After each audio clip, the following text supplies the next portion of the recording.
اس میں کوئی شک کی بات نہیں ہے، لیکن وہ اپنی ریپوٹیشن اس طرح سے جیسے پنجاب میں بطور وزیر اعلیٰ تھی، بطور وزیر اعظم پاکستان وہ نہیں بنا سکے. تو نواز شریف صاحب کا ووٹ بینک بھی ہے. جب ایک دفعہ آپ اپنی جگہ چھوڑتے ہیں تو ظاہر ہے پھر جب خالی خلا ہوتا ہے تو ہوائیں رائٹ لیفٹ سے فوراً آتی ہیں، خلا کبھی رہتا نہیں ہے اس کو پر کرنے کے لیے. تو ابھی تک جو میاں صاحب کے جو معاملات ہیں، قانونی معاملات بھی، میاں صاحب اپنی جو حکومت ہے، اب تو حکومت ان کی اپنا جانے والی ہے کچھ 2-4 ہفتوں میں، تو اس میں بھی وہ نہیں مقصد حاصل کر سکے اپنے کیسز سے متعلق جو وہ کرنا چاہتے تھے. اور اب جو نون لیگ جو ہے وفاق اور پنجاب کے اوپر وہ نظر رکھ رہی ہے، یہ ان کی اسمبلی بھی اپنی تھی اور وہ لیجسلیشن جو ہے وہ جہاں پہ ہونی چاہیے تھی، اس کی اصل میں جو معاملات یہ ہے کہ اس میں جو آئینی طور پہ دیکھیں نا طریقہ کار ہیں، عدالتیں تو قانون سازی نہیں کرتی ہیں، وہ قانون پہ عمل درآمد کرائیں گی. تو جو آئین کا بدلنے کا طریقہ کار ہے وہ 2/3 اکثریت سے ہے. 2/3 اکثریت موجود نہیں ہے اسمبلی میں. جو پاکستان تحریک انصاف کے اراکین اسمبلی ہیں ان کو نکال کے، اور باقی جو ہیں وہ 2/3 سے کم ہیں. تو جو چیزیں وہ چاہتے ہیں، میاں صاحب کے جو معاملات ہیں ان میں آئین پاکستان کی رکاوٹ ہے، کیونکہ وہ جو چیز ہے اس کی امینڈمنٹ یا اس کی سلوشنز ہیں وہ آئینی امینڈمنٹ میں ہیں، وہ سب آرڈینیٹ لیجسلیشن میں. یہ ٹیکنیکل بات ہے ناظرین کے لیے کہ آئین میں تبدیلی کرنی پڑے گی. جو قوانین عام قوانین ہیں ان میں تبدیلی سے نہیں، لیکن وہ تو یہ کہہ رہے کہ ہم نے الیکشن ایکٹ میں جو تنوین کر دی اسی سے ہی فائدہ ہو جائے گا، اور یہ تو پھر ایک ثانوی بات ہوتی. سوری عمران صاحب، لیکن یہ چودھری صاحب یہ تو انتخابی اہلیت تو ایک ثانوی بات ہوتی. پہلے سزائیں تو ختم ہوتی نا، سزائیں بھی تو مکمل طور پر ختم نہیں ہو سکی، وہ والا کام بھی نہیں ہو سکا. وہ تو چلے ایک بات کی بات ہے کہ انتخابی اہلیت جو ہے وہ تو اب نہیں کر سکے. تو وہی تو میں عرض کر رہا ہوں کہ لیجسلیشن جو ہے وہ ایسی نہیں کی جا سکتی نا کہ اس میں ایک شخص کے لیے جورسپروڈنس تو نہیں چینج کریں گے آپ. ظاہر ہے جو بھی آپ نے کام کرنا ہے اس میں ہزاروں مجرمان ہیں، ان کے لیے جو ہے وہ سزا یافتہ لوگوں کے لیے آپ راستہ کھولیں گے. وہ بھی ایک پرابلم ہوتا ہے. اگر آپ نے نواز شریف کو جو وہ ریلیف لینا چاہتے ہیں اس سے تو بر صغیر پاک و ہند بلکہ دنیا کی جو کرمنل جورسپروڈنس ہے وہی بدلنی پڑے گی. میاں صاحب سزا یافتہ ہیں، جیل وہ جانا نہیں چاہتے، وہ فیس نہیں کرنا چاہتے، اور اب شہباز شریف نے جو ہے وہ خود کیمپین شروع کر دی ہے. وہ بھی تو بری ہو گئی نا مریم نواز صاحبہ. اور جس وقت مریم نواز صاحبہ بری ہوئی تھی نہیں، وہ عدالت میں سامنے انہوں نے جیل بھی کاٹی ہے، تو عدالت میں وہ عدالت کا سامنا بھی کیا ہے نا. جی میں یہی تو بات کہہ رہی ہوں کہ وہ اپیل بھی لگی اور اس کا جو فیصلہ آیا اس سے تو سب لوگ اسی دن یہ کہہ رہے تھے کہ اب تو چند ہفتوں کی بات ہے تو سزا ختم ہو گئی ہے نا، تو وہ تو کسی اور کیٹیگری میں. اب سر میں یہی تو کہہ رہی ہوں ان کی ختم ہو گئی تو ان کی کیسے نہیں ہوئی، کیونکہ اس وقت تو سب یہی کہہ رہے تھے کہ یہ راستہ تو بیسکلی نواز شریف صاحب کے لیے بھی کھل گیا. میاں صاحب نو اعتبار نہیں نا، وہ کہندے نے میں آ کے پھڑیا نہ جاواں. سمینہ بات سیدھی سی ہے، دیکھیں یہ جتنی بھی ٹیکنیکلٹیز ہیں اس میں آپ جائیں یا نہ جائیں. سہیل وڑائچ صاحب نے ایک تجزیہ کیا ہے جو سادہ 2 لفظوں کی بات ہے. وہ کہتے ہیں مقبولیت ہے، قبولیت نہیں ہے. میں یہی تو کہہ رہی ہوں نواز شریف صاحب کے لیے بھی یہی ہے مسئلہ. میں یہی کہہ رہا ہوں، یہ میاں نواز شریف صاحب کے لیے انہوں نے کہا کہ میں نے تو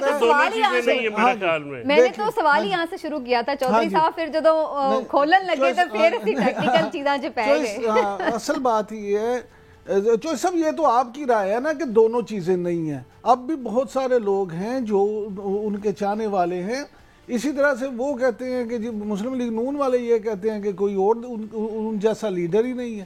تو یہ ساری چیزیں ہیں، ہر بندے کی اپنی اس پہ رائے ہے.